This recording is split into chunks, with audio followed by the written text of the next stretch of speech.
할렐루야. 오늘은 요나서 2장 1절에서 10절까지의 말씀으로 요나의 회복이라는 제목으로 말씀을 같이 나누도록 하겠습니다. 오늘 본문에는 요나가 기도하는 장면이 자세하게 기록되어져 있습니다. 요나가 지금 기도하고 있는데 기도하는 장소가 어디입니까? 물고기 뱃속이죠. 1절에 보면은 요나가 물고기 뱃속에서 그의 하나님 여호와께 기도하여. 그런데 왜 요나가 물고기 뱃속에 들어오게 되었을까요? 아마 그 배경 이야기는 다 알고 계시겠지만은 혹 모르시는 분들을 위해서 잠깐 나누도록 하겠습니다. 1장 2절에 보면은 지명 이름이 나오는데 니느웨라는 지명이 나옵니다. 이 니느웨라는 도시는 인구가 약 60만 명 정도 거주했을 것으로 추정하고 있는데 이스라엘과 적대 관계에 있던 아수르의 수도였습니다. 그런데 요나서 4장 11절에 이 성읍의 좌우를 분별하지 못하는 사람들이 12만여 명이 있다고 언급하고 있습니다. 옳고 그름을 가릴 줄 모르는 사람들이 12만여 명이라는 거죠. 영적으로 육적인 상태에 머물고 있는 사람들이다라는 말입니다. 하나님 마음에는 늘 이들이 마음에 걸렸어요. 그래서 하나님은 이들을 구원해야겠다는 결심을 하게 되었던 것 같습니다. 이처럼 이 니느웨라는 도시에는 하나님의 관심의 영역에 포함되어지는 하나님이 아끼시던 사람들이 많이 있었다라는 것입니다. 그래서 하나님은 이들을 구원하기로 작정하고 전도자를 보내기로 결심하신 것입니다. 그래서 하나님은 선지자 요나를 지목하여 부르셨어요.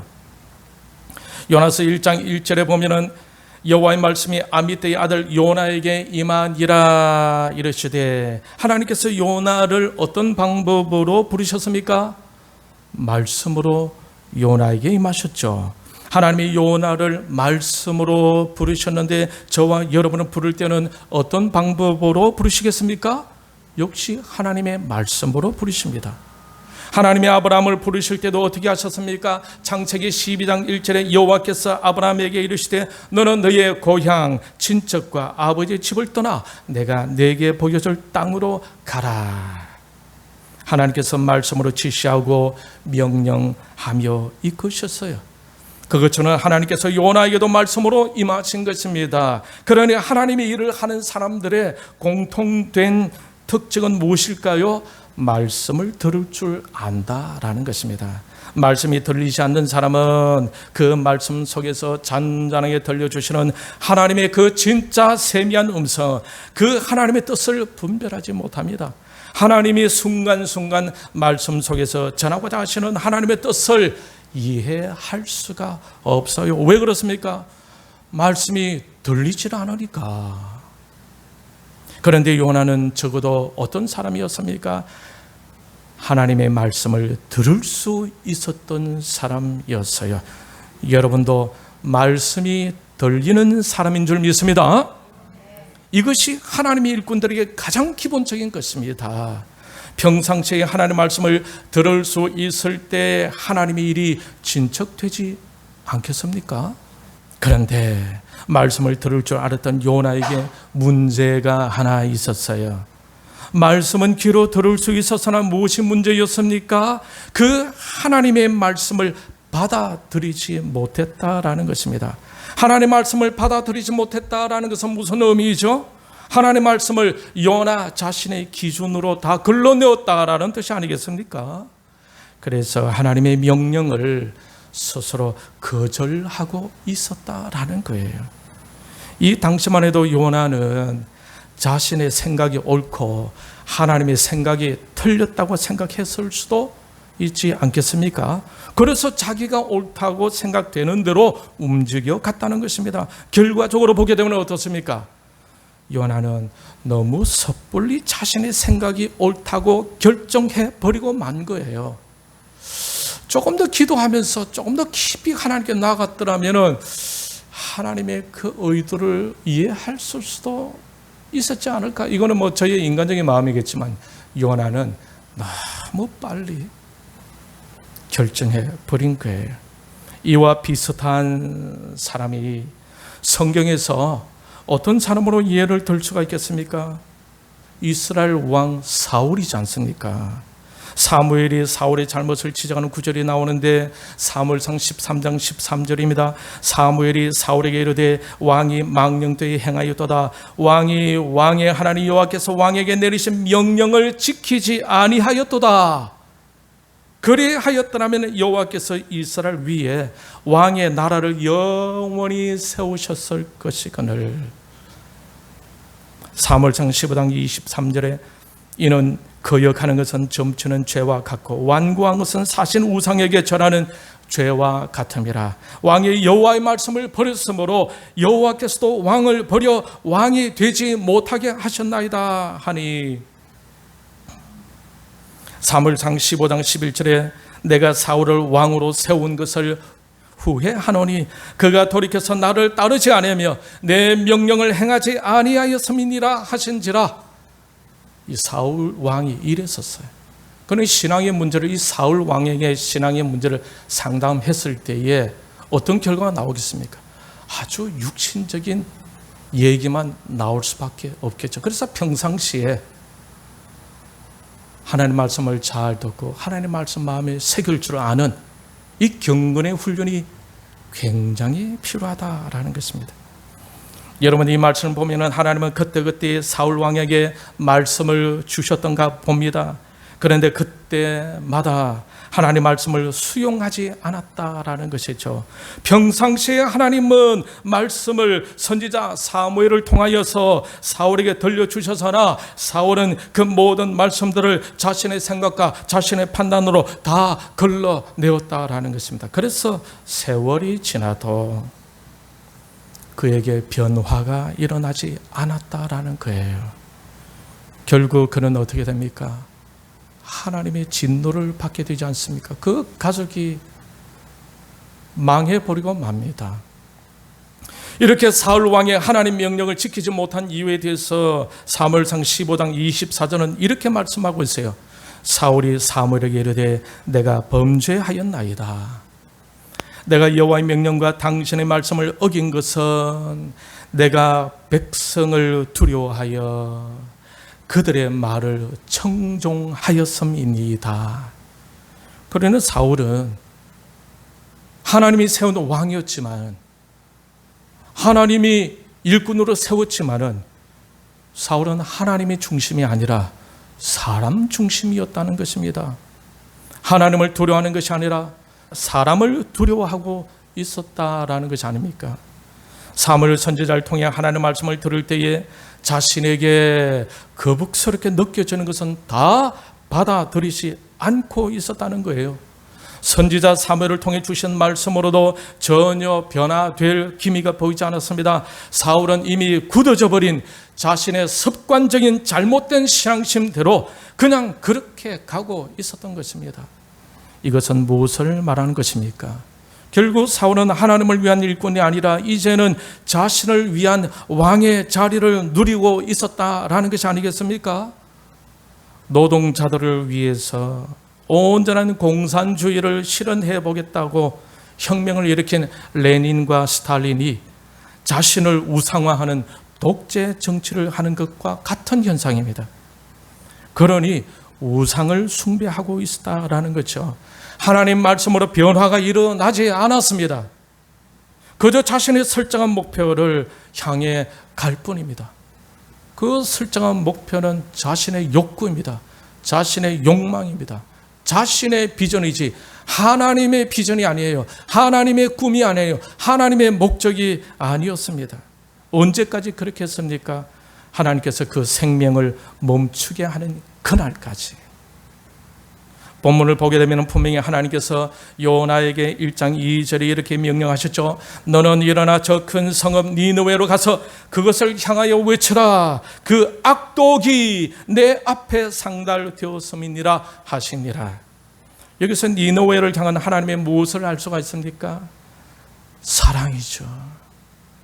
영혼 사랑. 니느웨 백성들을 사랑하고 계셨어요. 그래서 그들을 구원하기 위하여 특별히 요나를 지목하여 세웠던 것입니다. 요나, 그곳으로 가서 복음을 전하여 그들을 구원시키고자 하는 나의 일에 힘써 보지 않겠니? 라고 말입니다. 하나님의 음성을 못 듣는 사람들이 얼마나 많이 있습니까? 그 가운데 하나님의 음성을 들을 수 있었던 요나, 그것만 해도 얼마나 대단한 것입니까? 그런데 그 하나님 말씀을 귀로 듣는다고 다 된 것은 아니다라는 것이에요. 하나님이 니느웨로 가라고 했는데 요나는 어디로 갑니까? 다시스로 가죠. 다시스는 니느웨의 180도 정반대의 방향이었습니다. 하나님의 명령을 거부하고 피하여 도망하고 있는 요나. 혹시 요나는 평상시에도 이렇게 살지는 않았을까? 그러니 하나님께서 급하게 부르셨을 때도 평상시 그 모습이 그대로 나타나는 거 아닐까 하는 이런 생각이 좀 들어졌어요. 지금 이 요나의 감정은 어떨까요? 하나님 말씀으로 인해 얼마나 힘들었겠습니까? 자신의 생각과 하나님 생각의 싸움이 자기 속에 일어나고 있는 겁니다.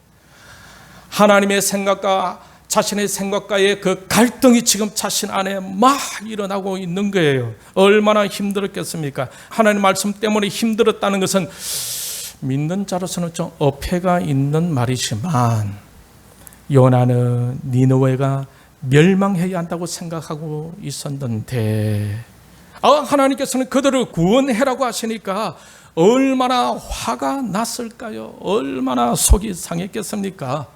지금 요나의 마음은 하나님 마음과 너무나 달랐다라는 것을 드러나고 있는 순간입니다.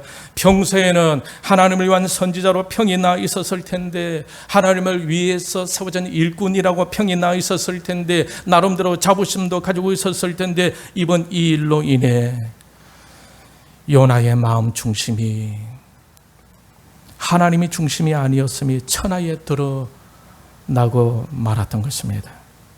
하나님의 뜻을 찾아가는 이 경건한 이 훈련이 전혀 되어 있지 않는 요나의 모습이 성경에 기록해 두고 있어요. 다 드러나고 말았습니다. 하나님이 주신 말씀으로 요나의 영적 상태가 드러나고 있는 것입니다. 하나님의 명령은 니느웨가 아닌 정반대의 방향이었던 다시스로 향하는 그의 모습이 바로 요나 자신의 속마음을 정확하게 그려내고 있습니다. 누가? 자기가 지금 그려내고 있는 거예요. 문의는 선지자였지만 결국 자기를 위한 선지자였던 거죠. 문의는 하나님을 위해 산다고 하였지만 결국 알고 보니까 자신의 생각 중심으로 살고 있었던 것입니다. 이 당시 요나는 니느웨 백성들처럼 올바른 분별력이 약한 사람임이 드러나고 있었던 거예요. 요나나 니느웨 사람이나 지금 똑같아. 요나는 왜 이렇게 하나님 명령을 거절하고 도망하게 되었을까요? 그것은 아주 단순한 이유였습니다. 니느웨가 구원받는 것을 보기 싫어서였어요. 이것이 요나의 속 마음, 진짜 마음이었다라는 것입니다. 겉으로는 하나님의 나라를 위하는 척, 하나님의 교회를 위하는 척, 영혼을 위하는 척 했는데 진짜 속마음은 그것이 아니라 니느웨 백성들이 멸망해야 한다라는 이것이 요나의 속마음이었다. 선지자의 속마음이었다. 요나는 구원받는 백성들이 늘어나는 것에 대한 관심이 실제적으로는 없었던가 봐요. 요나는 하나님 나라가 확장되어져 가는 것에 대해서는 실제로는 관심이 없을 수도 있다라는 것입니다. 그냥 자신이 원하는 대로, 자신이 생각되는 대로 하나님의 일꾼에 세워주셨으니까 그 직위를 누리면서도 결국 자기 마음대로, 자기 편한 대로 그냥 그렇게 있고 싶었던 거예요. 니느웨로 가고 싶지 않았습니다. 말씀을 시작하면서 잠깐 언급했습니다만 니느웨는 아수르의 수도였습니다. 아수르는 이스라엘을 괴롭히던 적국과 같은 나라였습니다. 그래서 요나는 민족적인 그 의분, 그런 감정으로 니느웨가 멸망되기를 원하고 있었는데 글쎄 대뜸 하나님께서 니느웨에게 구원의 손길을 베풀려고 하시니까 자신의 생각과 자신의 사상과 자신의 감정과는 너무나 맞지 않아서 그냥 싫었던 거예요. 그냥 이때 하나님의 마음은 어땠을까라고 좀 생각했었으면, 그러면서 진주하게, 그게 선지자 아니겠습니까? 여기서 여러분은 요나에 대해서 어떤 것을 느낄 수가 있습니까? 요나가 너무 주관이 뚜렷하다는 것. 그 주관, 자신의 주관 중심은 자신의 사상이었고 자신의 신념이었다라는 것을 아마 여러분 느낄 수가 있을 것입니다. 아마 요나가 그렇게 살아왔던가 봐요. 요나 자신이 생각하기에는 타당한 이유를 가졌다라고 생각할 수도 있었을 것입니다. 그러나 그 자신의 신념과 자신의 주관과 자신의 사상이 하나님의 것보다 너무 강해서 하나님의 말씀이 전혀 파고들 수 없을 정도였던 것입니다. 그래서 그는 하나님 나라 확장에 대한 관심을 가질 수가 없었던 것입니다. 오히려 그 니느웨 사람들이 그냥 멸망하기를 기다리고 있었던 거예요. 분명히 요나는 선지자로서 하나님의 말씀을 듣고 사역도 하였을 터인데 오늘 본문에 나오는 이 부분을 통해서는 그의 생각이 하나님의 생각과 완전히 달랐다라는 것을 우리는 알 수가 있습니다. 그렇다면 그의 평상시 신앙생활에서도 영혼에 대한 관심은 과연 어땠을까? 라는 궁금증이 생기게 됩니다. 정말 그가 하나님 나라와 하나님의 공동체에도 관심이 있었을까? 정말로? 건강한 하나님의 공동체를 세우기 위해서 하나님이 요구하시는 그 잔잔하게 들려주시는 하나님의 그 요구하심에 변화되기를 원하시는 그 하나님의 요구하심에 어떤 반응을 보이면서 살고 있었을까라는 궁금증이 증폭됩니다. 배를 타고 하나님이 원하는 방향과 전혀 다른 방향으로 가는 중에 4절에 여호와께서 큰 바람을 바다 위에 내리시매 바다 가운데 큰 폭풍이 일어나 배가 거의 깨지게 된지라. 이 중간 이야기는 여러분이 개인적으로 성경을 읽어보시기를 바라고, 아무튼 요나가 하나님의 그 이끄심 속에서 하나님의 진노로 바다에 빠지게 되었고 그때 마침 큰 물고기가 요나를 집어삼키게 되었습니다. 여기서 잠깐 생각하고자 하는 것은 하나님은 큰 풍랑을 일으켜 요나의 가는 길을 막고 있다라는 것입니다. 이것은 무엇을 의미합니까? 요나의 생각과 신념을 막고 있다는 것이 아니겠어요? 하나님은 하나님께서 목적하시고 계획하시는 것을 반드시 이루시는 분이심을 또한 알 수가 있습니다. 그 풍랑을 일으키시더라도 말입니다.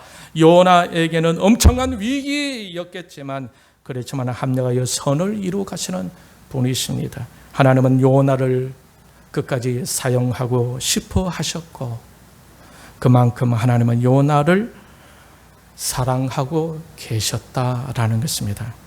큰 풍랑을 하나님께서 일으키시는 것, 그 하나님의 진노는 요나를 향한 하나님의 사랑이었습니다.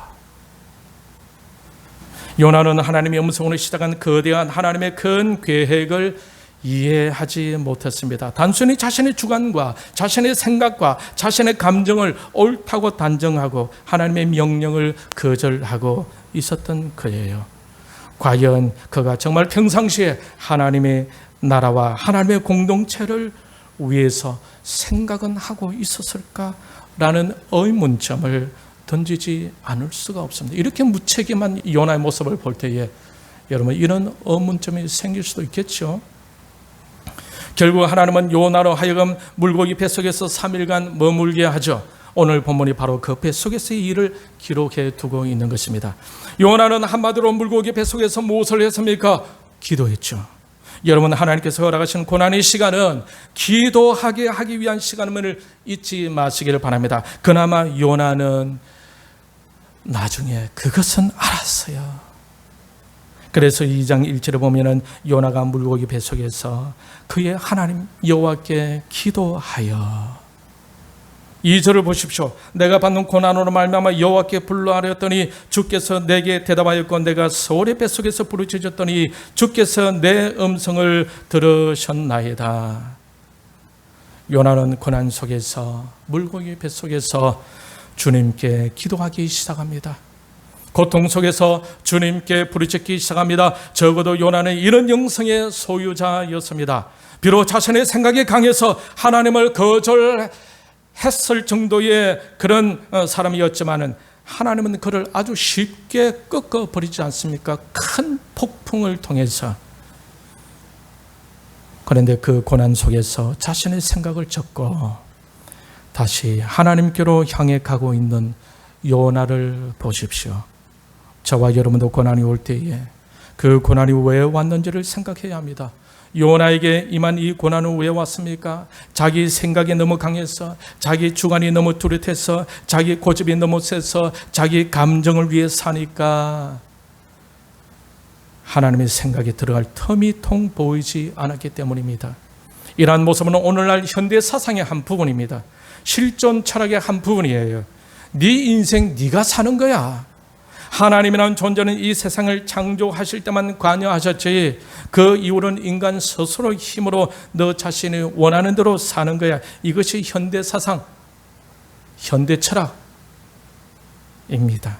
요나에게서 바로 오늘날의 이런 현대 사상을 조금 엿볼 수가 있습니다. 그런데 하나님의 그 요나의 사상을 완전히 깨트리고 말죠. 먼지 같은 인생, 천년 만년 살 것도 아닌데 하나님 앞에서 헛되고 무능한 인간의 모습을 고집하고 있는 요나를 목격하게 됩니다. 하나님께서 왜 이런 고통의 시간을 요나에게 주고 계시는 걸까요? 요나와 다시 회복하고 싶어서입니다. 왜 그렇습니까? 요나도 사랑하고 니느웨 백성들도 사랑하기 때문에 그렇습니다. 그래서 하나님은 기도의 장소, 인생의 골방, 물고기 뱃속으로 이끌어 가신 겁니다. 그래야 요나의 세속적인 인간 중심적인 생각을 드러나게 하시고 그 생각을 교정시켜서 거룩한 생각으로 이제 진짜 하나님 명령에 순종할 줄 아는 온전한 하나님의 제자로 바꾸어 주고자 하신 것입니다. 요나는 그 하나님이 이끄심에 아주 효과적인 시간을 보내죠. 그 뱃속에서 하나님을 바라보았습니다. 하나님께 기도했습니다. 하나님께 부르짖었습니다. 그리고 자신을 돌아보았습니다. 여러분도 고난 시간, 힘든 시간이 올 때 기도할 수 있기를 바랍니다.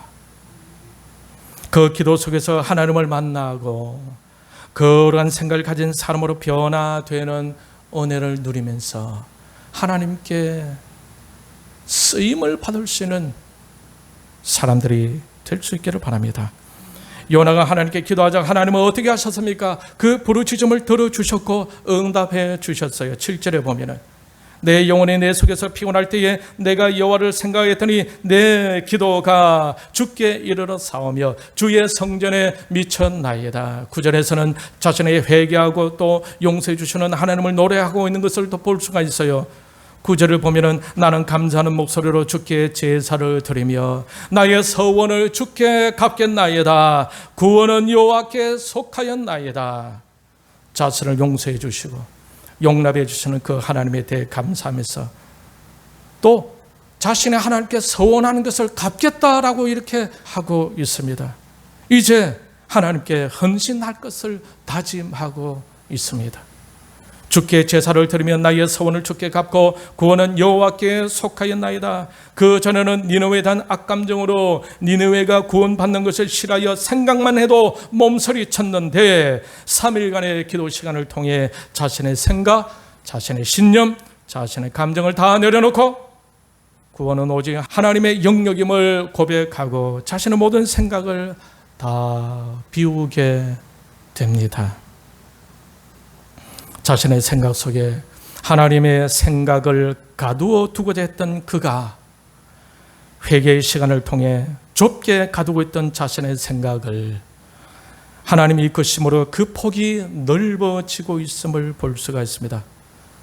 그동안 하나님의 선지자로 있었지만 자신의 생각 속에 하나님을 가두어 두고 하나님이 하실 위대한 일을 자기 수준으로 만들고 있었던 것입니다. 그런데 그가 기도하면서 비로소 거룩한 정으로 순종의 정으로 감사의 정으로 변화되게 되죠. 생각의 폭이 넓어집니다. 가치관이 달랐습니다. 이제 주님의 명령에 아멘 하고 순종해서 복음을 전하는 사람이 되었습니다. 그러자 10절에 보면 여러분 여호와께서 그 물고기에게 말씀하시며 요나를 육지에 토하니라 하신 것입니다. 요나가 물고기 뱃속에서 회개하고 회복하자 하나님은 드디어 그를 육지로 토하게 하여 구원의 사역, 보다 더 큰 사역을 할 수 있는 기회를 요나에게 다시 주고자 하신 것을 볼 수가 있지 않습니까? 혹시 여러분은 요나의 물고기 뱃속에서 3일간의 그 기도 혹시 우리는 필요하지 않습니까? 오늘 본문에서 우리가 얻을 수 있는 교훈은 무엇입니까? 우리도 혹시 요나처럼 자신의 생각에 갇혀 있지 않는가입니다. 이것은 현대를 살아가고 있는 사람으로서 주관 있는 모습으로 좋게 평가할 수 있을는지 모르지만 하나님의 자녀로서는 하나님께서 기뻐하지 않는 모습이다라는 거예요. 요나를 통해 우리의 생각의 영역이 성경적으로 변해져 가야함을 깨닫게 됩니다. 우리의 모든 영역이 하나님의 말씀 앞에 굴복되어져야 그때 비로소 하나님의 교회가 세워지고 하나님의 일이 이루어지며 하나님의 부흥이 거기에 임하게 되어지는 거예요. 그래서 웨일즈 부흥 그때의 이반 로버츠 청년이 기도하면서 대부흥의 운동이 일어나게 되었는데 그때의 그 청년의 기도 제목이 나를 굴복케 하소서, 나를 굴복케 하소서, 나를 굴복케 하소서. 여러분 정말로 교회를 온전히 세우기를 원하십니까? 말씀 앞에 굴복되어져야 합니다. 우리의 모든 영역이 하나님 말씀 앞에 굴복되어져야 한다는 것을 깨닫게 되죠. 한 번은 하나님 앞에서 우리가 어쩔 수 없이 굴복할 때가 있습니다. 그때는 바로 하나님이 부르시는 임종의 때입니다. 그때 그 하나님의 부르심을 거부할 수 있는 사람은 아무도 없을 것입니다. 그러므로 평상시에 살아있을 때에, 평상시에 좀 더 힘이 있을 때에, 평상시에 좀 더 젊을 때에, 평상시에 좀 더 건강하고 좀 더 물질의 복을 누릴 때에 하나님 나라를 먼저 생각하고 하나님의 교회를 먼저 생각하고 하나님의 공동체를 먼저 생각하고 하나님의 영혼들을 먼저 생각하고 좀 더 낮아지는 것에, 좀 더 섬기는 것에, 좀 더 변화되고자, 좀 더 수고하고 좀 더 책임 있게 봉사하고 좀 더 덕이 되는 삶을 살고자 하는 이러한 것들을 위해서 고민하고 애를 쓰고 눈물을 흘려야 되지 않겠습니까? 이 요구하심은 어떤 환경 속에서든지 하나님이 근본적으로 요구하시는 거예요. 이 요구하심을 누구 때문에, 환경 때문에, 무엇 때문에 하지 못했다라는 것은 핑계입니다. 이것은 개인을 향한, 하나님의 자녀들을 향한, 하나님이 그 개인을 향하는 하나님의 요구하심이에요. 오늘 본문에 나오는 요나는 다행히 하나님께서 손을 쓰셔서 비록 그에게는 힘든 시간이었는지는 몰라도 그 일로 인해서 그래도 하나님의 거룩한 일에 결국에는 동참하게 되었고, 그래도 그를 통해 하나님께서 구원의 사역을 이루어 가시고 요나는 그 거룩한 일에 쓰임 받게 되었습니다. 얼마나 감사한 일입니까? 하나님께서 저와 여러분을 지금 한섬한 교회에 출석하게 하시고 또 직분을 맡겨주셨는데 그 직분의 역할은 하나님이 근본적으로 주신 사명입니다. 그 사명을 어떤 상황이 오더라도 소홀히 해서는 안 되는 것입니다. 우리는 직분을 맡은 자로서 요나처럼 하나님의 음성을 들을 수 있어야 할 것입니다. 그리고 그 음성을 듣고 무엇이 진정 하나님의 나라와 의를 위한 것인지를 생각하고 하나님의 이끄심이라고 생각되는 것에 함께 순종할 수 있어야 할 것입니다. 지금 여러분들이 맡은 일들이 있죠. 안내면 안내 당번, 청소는 청소, 그 밖에 여러 가지 맡은 일들이 있지 않습니까? 그 일들을 성실히 하기 위해서, 왜? 하나님으로부터 맡은 일이니까. 하나님 앞에서 눈물로 기도하고 회개하면서 기도하면서 본이 되는 삶을 살며 공동체에 아름다운 영향을 미칠 수 있는 본이 되는 모습을 보여줄 때 교회가 세워지는 거예요. 왜? 그 앞에 선 사람을 따라하게 되니까. 이것이 진짜 교회를 세우는 일입니다. 이 가운데에 하나님께서 우리에게 주시는 가장 근본적인 명령은 무엇이겠습니까? 마태복음 22장 37절 40절에 보게 되면 예수께서 이르시되 내 마음을 다하고 목숨을 다하고 뜻을 다하여 주 너의 하나님을 사랑하라 하셨으니 이것이 크고 첫째 되는 계명이요 둘째도 그와 같으니 내 이웃을 내 자신같이 사랑하라 하셨으니 이 두 계명이 온 율법과 선지자의 강령이니라.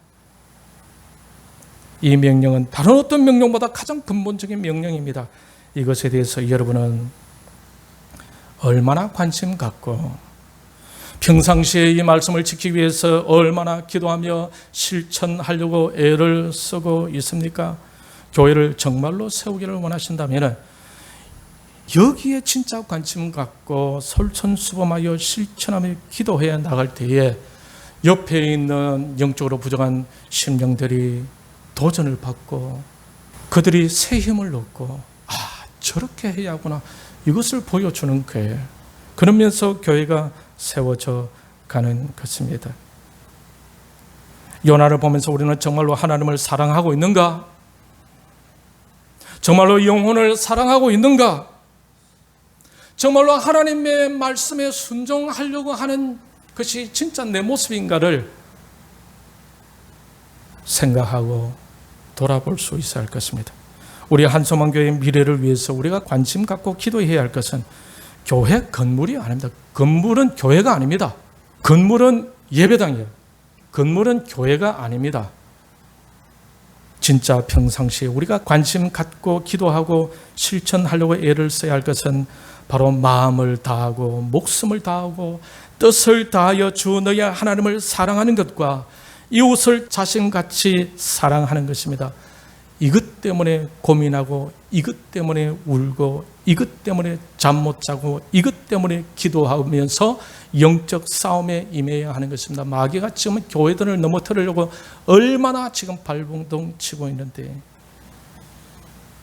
그래서 여러분 예배를 드리러 오면 먼저 와서 영혼들을 따뜻하게 사랑으로 맞이하고 예배 마칠 때는 사랑으로 서로 배웅하고 위로를 주고 격려하면서 한 주간 승리하세요. 영혼들을 돌아보시는 그 심정이 교회를 진짜 세우는 사람이라니까요.